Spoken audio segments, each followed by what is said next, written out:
Čia jums ne bulvės ir ne bulviniai blynai, čia jums ne kokie mužikų cepelinai.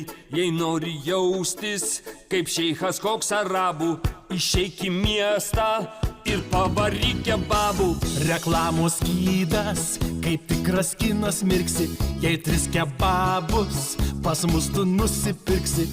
Iš karto duodam tau savo žodį tvirtą, eikš prie langelio ir nusipirk 4. Skonio oazė tikra, iš turkų ir arabų, aukšta tėvynės era. Lietuviškų kebabų stovi kioskeliai aplink ir greitai nugali alkį, greit pirki ir valgy, žiūrėk nepaspring. Tikras kebabas yra tikros Europos maistas ir sudėtis jo gera, ir veikia jis kaip vaistas Vilniuj, Kaune, Pakaunėj.